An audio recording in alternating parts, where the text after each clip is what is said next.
The Badgers are going to send the Huskies to the pound. Let's talk about it.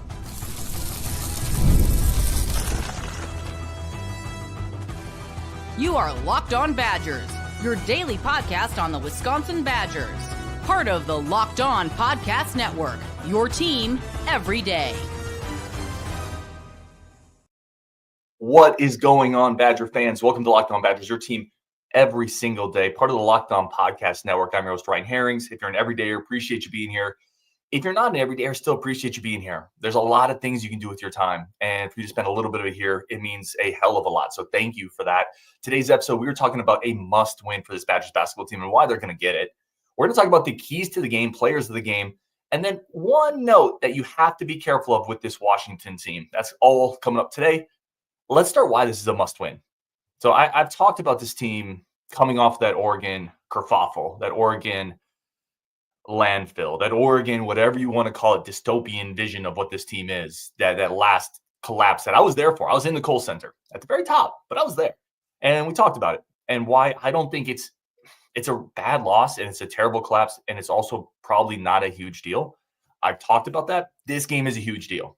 This one's a huge deal because multiple reasons. The first, I'm just going to get into the pragmatic side of it. The top four teams in the Big Ten standings get double byes in the Big Ten tournament. Double byes are huge. They're so important, guys and gals. Like double byes are so important because sports are a game of attrition. I mean, life is a game of attrition, really. Like limited resources and limited of years. I got dour. But my point is, sports are a game of attrition. The less games you have to play, the better. It's as simple as that. So the top four teams in the Big Ten get double byes. And right now, the Badgers are on the edge of that. They are in that top four, but they are hanging on by a needle. And if you're going to get in that top four, you can't lose. This is the easiest game left on their schedule. Washington's bad. Objectively, they're bad. Offensively, they're bad. Defensively, they're bad. They are bad. They are a not good, very terrible Big Ten basketball team this year that has been spiraling the drain for a while. Ever since they beat Maryland, they've only had 3 wins since January 2nd, and those wins have been against Minnesota, Northwestern, and Penn State. This is a bad team. You have to beat them because if this is the team we think it is, if this is the team that we've been talking about, that we've been excited about, that team doesn't lose back-to-back home games where one of them is against Washington. They just don't. So we talk about double bye, and here's the layout for the double bye. There's 6 teams in this right now. Let's break it down. There's 2 teams that I think almost are guaranteed to be in that double bye. That's Michigan and Michigan State. They're both 13-3 in conference. I think they're in tier 1. So you have 2 teams. I think they've already not locked it up mathematically, but I think kind of locked up a double bye. Michigan and Michigan State are in that. Then you have 4 teams now that are fighting for those next 2 spots. Those 4 teams are Wisconsin, Maryland, UCLA, and Purdue. Okay. So Maryland has 4 games left. Michigan State and Michigan, Wisconsin and Maryland, by the way, are both 11-5 in conference. So they're next up in that tier. They both have 4 games left. This is the game you have to win because Wisconsin still has Michigan State. Okay. Maryland doesn't have Maryland has 2 tough games with Michigan and Michigan State. So they might play themselves out of it. But if you slip up, if you lose a game like this, knowing you still have Michigan State, you're going to get jumped by UCLA or maybe even Purdue. UCLA is 1 game behind you with the tiebreaker, if you remember, because they beat us and they only play UCLA, Rutgers, and Illinois.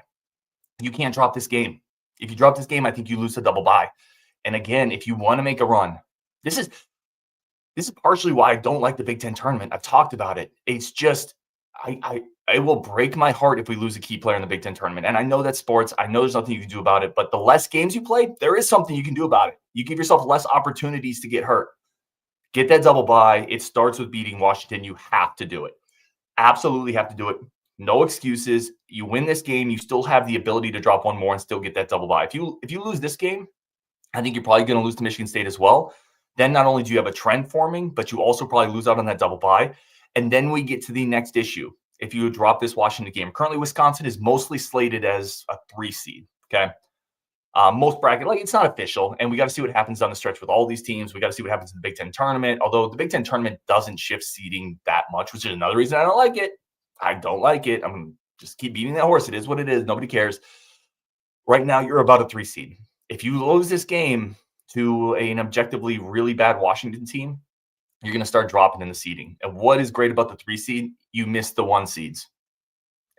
if you can hold steady at that 3 seed line, you're not going to, until you get to that Final Four, right? You're not going to have to, well, Elite Eight, sorry. But you're going to have put off playing the Dukes, the Auburns, the Alabamas.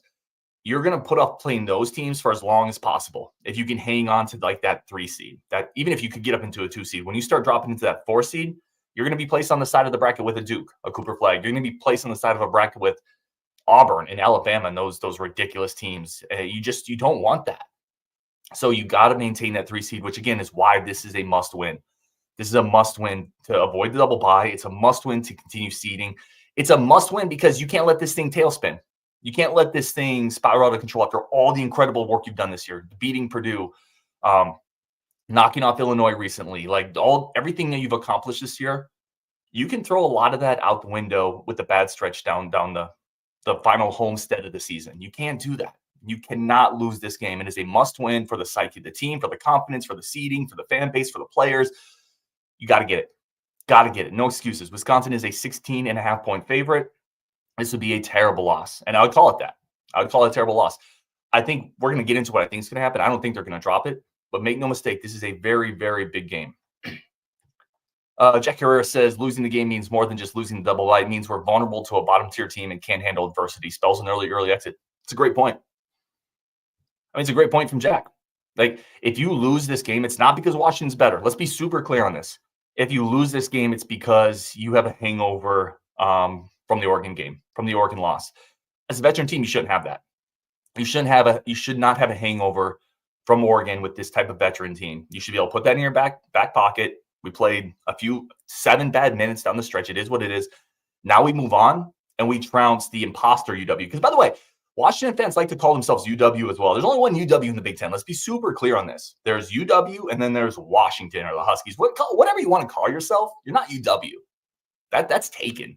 Like, you've pulled into a conference, you pulled into a parking lot, and that parking spot's taken. The UW parking spot's taken. I'm sorry. It is what it is. But you can't lose this game, man. You cannot lose this game. And Jack's right. If you lose this game, it's a bad sign for the mental psyche of this team because Washington's not better than you. Statistically, athletically, skill-wise, this is a team that is not very good. You have to take care of business. All right, let's take a quick break here. Come back. Talk about who on Washington you have to be careful of, keys to the game, and the one spot where Washington could hurt you. That's coming up next on Locked On Badgers. But first, a quick break for our friends of the show. Great friends of the show over at Prize Picks. Prize Picks is incredible. If you listen, March Madness is coming up. We've just been talking about. We've been talking about seeding. We've been talking about building momentum for the greatest tournament, full stop, in sports. Maybe in the history of anything. I mean, is there a better tournament than March Madness? Prize Picks is here to help you make it even more incredible. Right now, Prize Picks, all you have to do is bet more or less on player projections. It's you against the stats. So you can take more or less on points, rebounds, steals, assists. 2 or more players. It's as simple as that. You don't have to be a ringer. You don't have to read every magazine. You don't have to be super into it. It's fast. It's easy. It's simple. It's fun. People have won crazy amounts of money over on Prize Picks because it is the easiest and fastest place for daily fantasy sports. Download the app today. Use code LOCKEDONCollege, and you're going to get $50 instantly when you play $5. So they're giving you $50 when you play $5 over at Prize Picks. Locked On College is the code for $50 instantly when you play your first $5 lineup. Prize Picks, run your game. All right, let's get into who Washington is. I think we're going to start there. So Washington is a bit of a free fall. I talked about it. Washington on the season, 13-14, 4-12 in the Big Ten. I talked about it. They had a really nice win in January, early January against Maryland, a team that beat up on the Badgers. But since then, it has just been a free fall. Since January 2nd, their only 3 wins are Northwestern, Penn State, Minnesota. Team's not good. They're in a free fall. The player you do have to watch out for, a couple of them. So, by the way, great name, Great Osobor. Great Osobor is their big man, leads the team, 15 points, about 8 rebounds. So he's really interesting. We're going to break him down a little bit here. If you're an NBA fan, he's kind of like Zach Randolph. Like, certainly not that good, but he's that type of player. 6'8", maybe even 6'7", but big-bodied. Looks like he's never met a barbecue he didn't like. Deliberate, not a great athlete, but pretty skilled, left or right hand, likes to take a lot of time in the post, like post isolation, 1 dribble, 2 dribble, 3 dribble, back you down. That's his game. He's a righty, but he'll finish Around the rim, he'll finish left, right, little hook shot, little push shot. He'll tip it in off an offensive rebound. He'll go glass. He's got a bag around the post. Great Osobor has a bag around the post.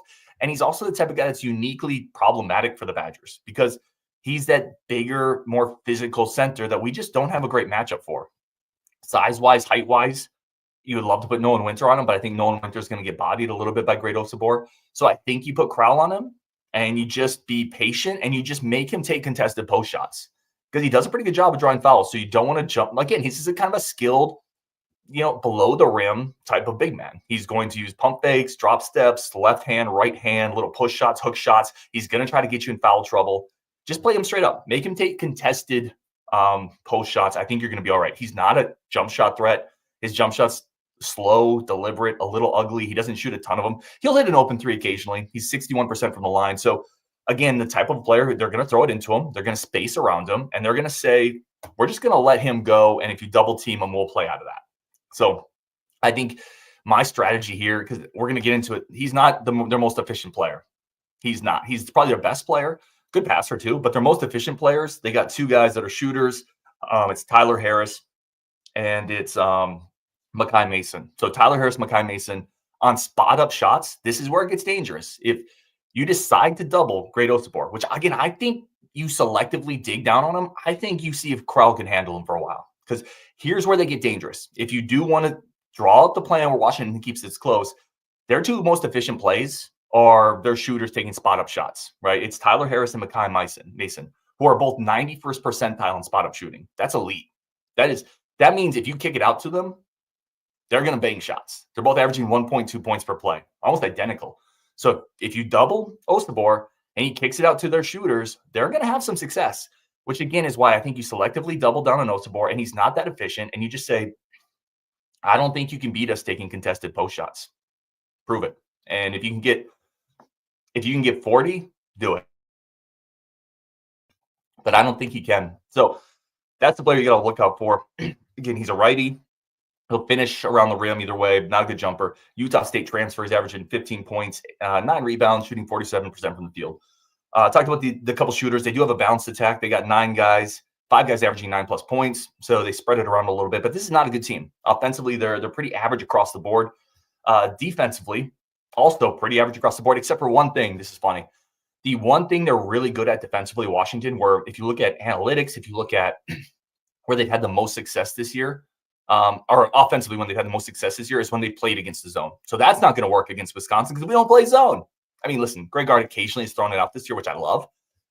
I love that he's occasionally thrown it out. But that's the only real offense that Washington has been able to successfully execute when they're playing against a team that is employing a zone. And Wisconsin's not going to do that. Again, there's no reason for Wisconsin to lose this. The more you dive into these numbers, the better it looks for Wisconsin. They're not good against man defenses. Okay, they're not efficient outside of some spot-up shooters, which, again, if you just play close on those guys, they're not good in transition. They're not great at the rim. Their best player is, a 43rd percentile offensive finisher, so he's not elite offensively either.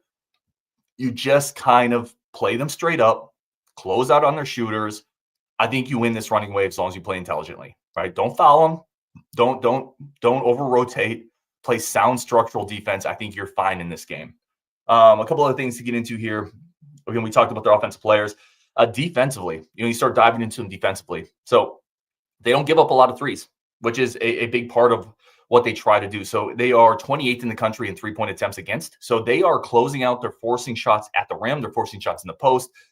Against Wisconsin, that has lived and died at the three-point line. That's going to be interesting, right? They don't want to give up the three-point shot. They're going to close out and make you do other things. But that's really the only thing they've been successful with. Okay, they give up a lot of fouls. They are 273rd in the country in free throw attempts against, which means just about they foul more than just about any team in the country. They put guys at the line more than just about any team in the country. Again, who are you playing? You're playing Wisconsin, a team that's going to shoot at 84% and get to the line. You're playing John Tonje, Blackwell, Winter, Crowell, Kamar McGee's going to get in the paint and have rim pressure. It's just a bad matchup for Washington. Like some matchups, you look at the surface matchup and you say Wisconsin is 4th in the Big Ten and Washington is 4-12 in the Big Ten. This is a blowout. But then you dive into the numbers and you're like, they actually kind of match up weirdly okay. This is a weird matchup for Wisconsin. This is the opposite of that. This is not only a mismatch kind of just with the records, but this is a bad matchup for Washington. in a good matchup for Wisconsin. Another one here. They're 310th in the country in field goal percentage against. So again, teams are shooting an exceptionally high field goal percentage against them. They're really efficient. What does that mean? That means teams are getting in the rim. That means Washington doesn't have a rim defender. I mean, we don't really have that either, but they're much worse than we are from an defensive efficiency standpoint. So what does it mean? We're going to get into it next, but it means Tonje, Blackwell, Crowell, Winter, Janicki, Gilmore, McGee should be feasting at the rim. They should be back cuts. I'll get into the key next. We'll get a couple comments here. I don't even know who's hanging out with me at 12:39. I'm just glad I'm not on mute, man, like I was that one time. Jan Volk says, are we going to come out hesitant or positive? I think, man, if they're the team I think they are, they're going to blow the doors off them. I think they're going to be pissed off. And gosh, is that a word I can even say on Locked On? I don't know. I think they're going to be ticked off. I think they're going to be really angry over what happened at Oregon. And this is a team, if they're the team I think they are, and that's the other reason I said this is a must win, because if they lose this game, they're not the team I think they are. But I think they are mostly the team I think they are. And I just can't envision, after what happened at Oregon, knowing they still have Michigan State coming up, knowing what they're playing for in terms of seeding and life after the regular season, I cannot imagine they come out slowly. Now, maybe Washington plays inspired for a little bit, but let's be honest. If Washington beats us, it's not because they're better. It's because we didn't play well. So maybe they come out inspired, but Wisconsin should run away with this game. Should absolutely run away with this game. Yeah, Angelo says UW versus UW. Jordan, yes, I love Jordan. By the way, I forgot to give Jordan a shout out on my last show. Jordan's the man. So I definitely want to give him a shout out on this one. Badgers after dark, Huskies going down. I agree. Like, this is just a bad team against a good team. And I think people are still looking too much into just a bad last 10 minutes of Oregon basketball. I think Wisconsin is 16.5-point favorite. I'm going to give my score prediction in the next segment, but I think we're going to get close to that in this one. Jan says the first few minutes will tell the story. Will that last game put a fire in us or leave us flat and hesitant? I hope I know the answer to that. It's a fair question to ask. It's a fair question to ask, and we're going to get the answer.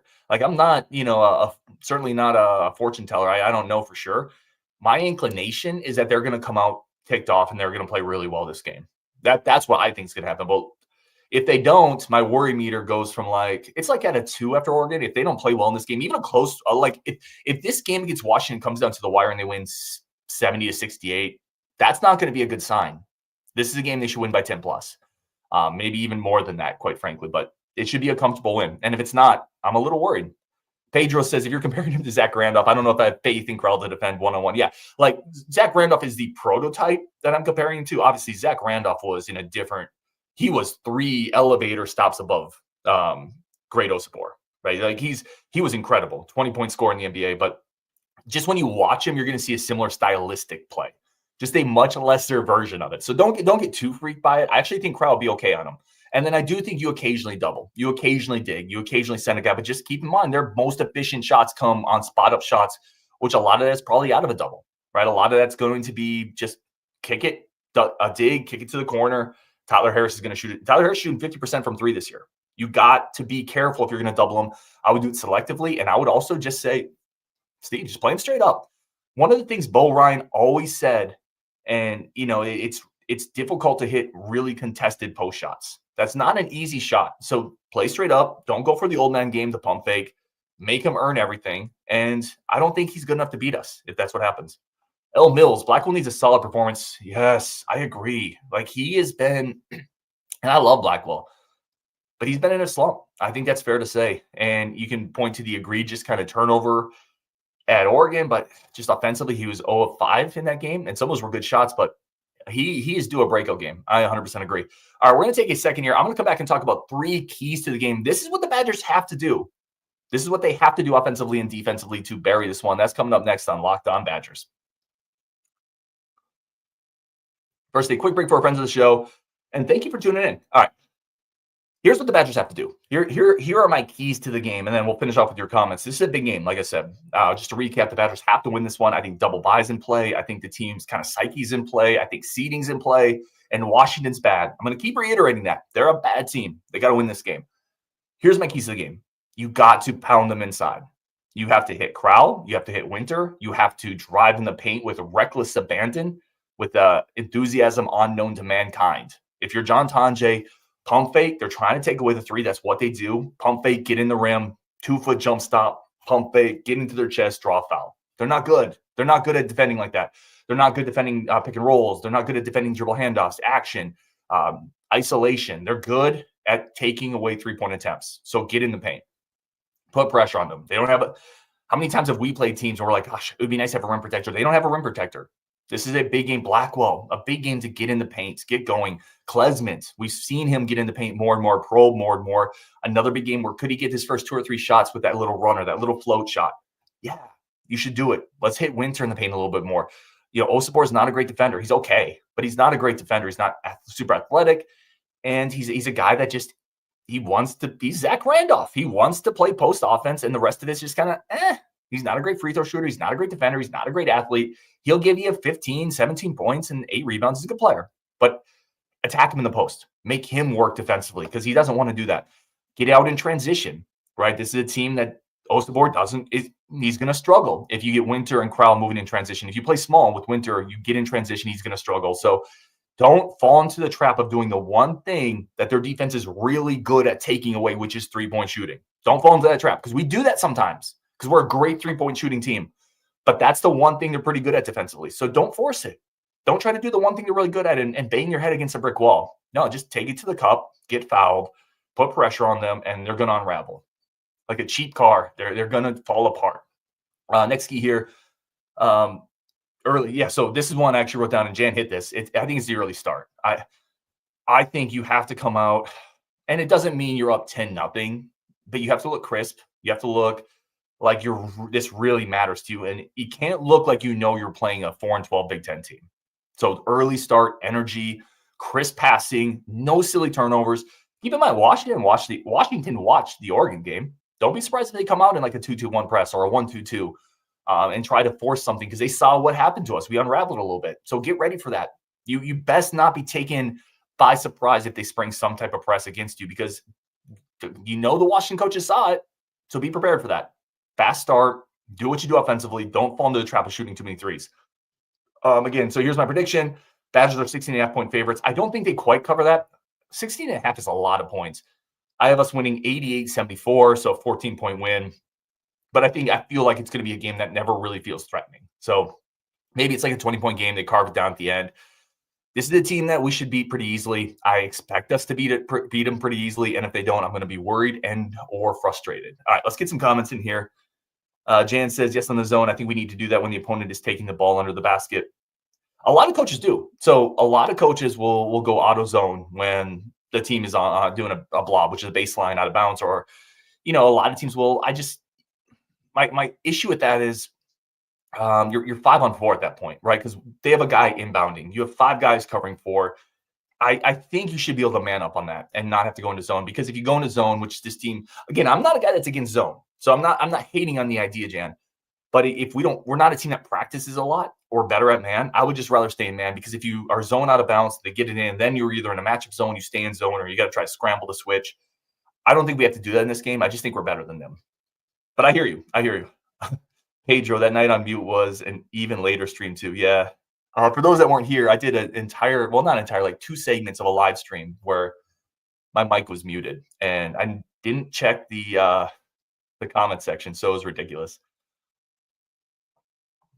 Jay, I hit this. Do you think they'll press us after seeing how pressure hurt us against Oregon? I would. If I was Washington, what do you have to lose? I would. You're a first-year coach. You're going in as a massive underdog to one of the best environments and one of the best teams in the Big Ten. Nobody expects you to win. You just saw Oregon hurt us with pressure.